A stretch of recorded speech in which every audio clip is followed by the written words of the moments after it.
আসসালামু আলাইকুম, সবাইকে স্বাগতম। প্রিয় শিক্ষার্থী বন্ধুরা, আজকে আমি এই যে এইখানে যে একটি লজিক ফাংশন আছে আইসিটি বিষয়ের বুলিয়ান অ্যালজেব্রার নিয়ম অনুযায়ী এই লজিক ফাংশন থেকে আমরা সরলীকরণ করে কিভাবে ছোট করা যায় সেটা আলোচনা করব। তো প্রথমে একটা কাজ করি, এই ব্র্যাকেট তুলে দিয়ে এই দুটো গুণ করি। যেমন এ নট দ্বারা এই দুটো প্রথমে গুণ করব। A not R A not গুণ করলে এ নট ইন্টু এ নট হবে, প্লাস এ নট দ্বারা বি নট গুণ করলে এ নট বি নট হবে।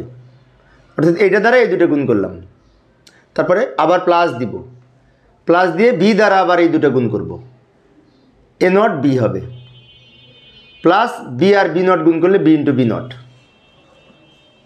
আবারও লক্ষ্য করি কি করলাম, এইখানে এ নট দ্বারা এই দুটো গুণ করে এই দুটো পেলাম, প্লাস বি দ্বারা এই দুটো গুণ করে এই দুটো পেলাম।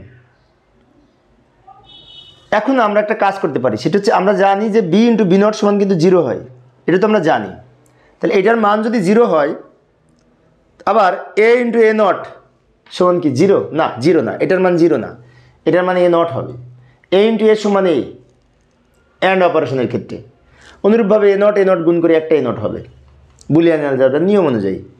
প্লাস এখানে যা আছে রেখে দিব, প্লাস এখানে যা আছে রেখে দিব, প্লাস এটার মান কিন্তু শূন্য হয়, ওটার মান কিন্তু শূন্য হয়। এই যে এ ইন্টু এ নট সমান জিরো হয়, সেই নিয়ম অনুযায়ী এটার মান জিরো হয়েছে। এটা হচ্ছে মৌলিক উপপাদ্য, আমরা জানি যে অ্যান্ড অপারেশনের ক্ষেত্রে এর সাথে এ নট গুণ করলে জিরো হয়। তো এই নিয়ম অনুযায়ী বি ইন্টু বি নট সমানও জিরো হবে। এবার কি করব, এইটা এখানে আমরা লিখব, প্লাস এটা এখানে লিখব, প্লাস এটা এখানে লিখব। এরপরে আমরা কি করব, এই অংশ থেকে আমরা ইচ্ছে করলে এখানে এ নট আছে, এখানেও এ নট আছে, তো এ নট আমরা কমন নিতে পারি। তো এ নট যদি কমন নিই তাহলে কি থাকে, এখানে বি নট থাকে আর এখানে বি থাকে, বি নট থাকে প্লাস এখানে বি থাকে। আবার বলি, লক্ষ্য করি এটা এখানে লিখেছি, এই অংশ থেকে বি এ নট কমন নিয়েছি, তাহলে বি নট থাকে আর বি থাকে।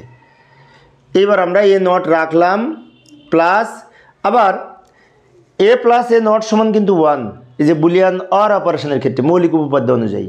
তো এ প্লাস এ নট সমান যদি ওয়ান হয় তাহলে এটার মান ওয়ান হবে, এই যে এটার মান বি নট প্লাস বি সমান ওয়ান।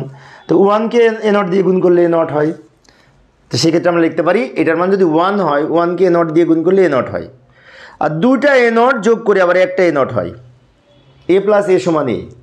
তো অর অপারেশনের ক্ষেত্রে আমরা জানি দুইটা এক হলে, দুইটি ইনপুট একই হলে যোগ করে একটা হয় অর অপারেশনের ক্ষেত্রে। সেজন্য এ নট আর এ নট, দুইটা এ নট যেহেতু একই তাই এখানে এ নট হয়েছে। এখন এখানে যদি একটা এ নট থাকতো আর একটা এ থাকতো তাহলে কিন্তু ওয়ান হতো, যেহেতু দুইটাই এ নট তাই দুইটা এ নট যোগ করে একটা এ নট করা যায় বুলিয়ান অ্যালজেব্রার যোগের উপপাদ্য অনুযায়ী। তো প্রিয় শিক্ষার্থী বন্ধুরা, এই ছিল আমার আজকের আলোচনার বিষয়। আমি শিক্ষার্থীদের অনুরোধে অল্প অল্প করে একটা করে অঙ্ক 2-3 মিনিটের মধ্যে আলোচনা করার চেষ্টা করি, যাতে শিক্ষার্থীরা বোরিং ফিল না করে।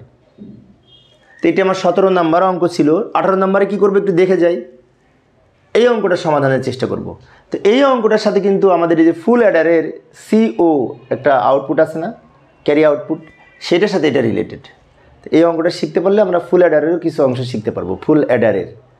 তো দেখার আমন্ত্রণ রইল, পরের ক্লাসে সমাধান করব। খুদা হাফেজ।